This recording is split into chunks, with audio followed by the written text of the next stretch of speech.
कह कि निम्नलिखित में से कौन सी श्रेणी समांतर श्रेणी है। ठीक है, तो जब समांतर श्रेणी चेक करने के लिए कह रहा है ना, मान लीजिए पहला दिया है, कह रहा है -1, -1, -1, -1, -1 डॉट डॉट करके दे दिया है। अब इसको चेक करना है कि यह समांतर श्रेणी में है कि नहीं है। तो समांतर श्रेणी में चेक करने के लिए वो करना क्या रहता है कि सर्वांतर देखने रहते हैं।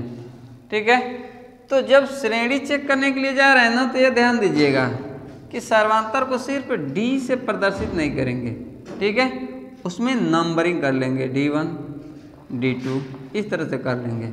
ठीक है, तो जैसे मान लीजिए हम पहले का कर लिए, D1 बराबर इन दोनों को ले लीजिएगा।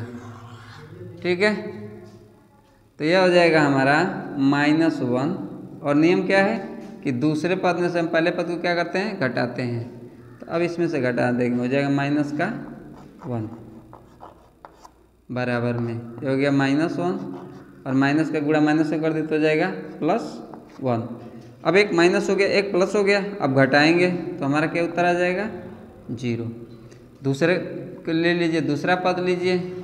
ठीक है, क्योंकि सर्वांतर हम निकालेंगे, 3 से 4 सर्वांतर निकालेंगे, देखेंगे सर्वांतर समान आएगा तो समांतर श्रेणी में रहेगा, अन्यथा समांतर श्रेणी में नहीं रहेगा।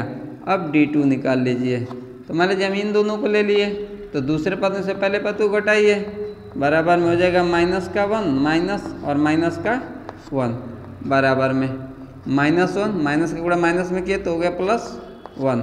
ठीक है, एक माइनस हो गया, एक प्लस हो गया, तो मान हो जाएगा हमारा 0। D3 निकाल लीजिए, जब D3 निकालेंगे तो अब इन दोनों को ले लेंगे एक साथ में, बराबर में हो जाएगा -1 माइनस का 1 बराबर में -1 माइनस माइनस +1 -1 +1, तो आ जाएगा हमारा 0। तो ध्यान से देखिए, D1 0 आया, D2 0 आया, D3 0 आया, यानी तीनों के जो सर्वांतर है ना वो समान आ रहे हैं, इसीलिए क्या होगा, समांतर श्रेणी में होगा। अगला मान लीजिए हम इसको चेक कर ले रहे हैं कि समांतर श्रेणी में है कि नहीं है। तो कह रहा है कि 1/2, 1/3, 1/4 डॉट डॉट दिया हुआ है। ठीक है, दो पद ले लीजिए, इन दोनों को ले लीजिए, इसका पहले सर्वांतर ज्ञात कर लीजिए, तो हो जाएगा D1 बराबर, तो दूसरे पद में से हम पहले पद को क्या करेंगे, घटा देंगे, तो इसको घटा दीजिएगा, ये हो जाएगा 1/3 माइनस का 1/2, दोनों का लसा ले लेंगे, हो जाएगा 6। अब भाग देंगे, 3 दूना 6, 2 आया, उसका गुणा इसके अंश में कर दिए, 2 1 2 माइनस का, अब इसका भाग दे देंगे, 2 3 6, 3 आया, 3 का गुणा इसमें कर देंगे तो हो जाएगा 3 1 3।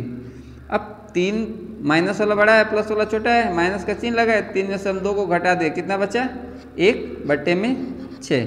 D1 हमारा आ गया माइनस का 1/6। अब D2 निकाल लीजिए, इन दोनों को एक साथ में ले लीजिए। ठीक है, तो D2 बराबर हो जाएगा 1/4 माइनस का 1/3 बराबर में, दोनों का लसा ले लेंगे, लसा हो जाएगा 12। अब इससे भाग दीजिए, 4 3 12, 3 या 3 का गुणा 1 में कर दिए, 3 1 3 माइनस का, अब इससे भाग दीजिए, 3 चौको 12, 4 आया तो हो जाएगा 4 बराबर में। अब -4 +3। ठीक है, तो माइनस वाला बड़ा है तो माइनस हो गया, 4 में 3 घटाए तो 1/12। ध्यान से देखिए, इसका आंसर आ गया माइनस का 1/6, इसका आ गया माइनस का 1/12, यानी D1 = नॉट D2। D1 का मान जो आया है वो D2 के बराबर नहीं है, इसीलिए यह श्रेणी समांतर श्रेणी में नहीं है। इसको करके कमेंट करके बताइए कि यह समांतर श्रेणी में है कि नहीं है।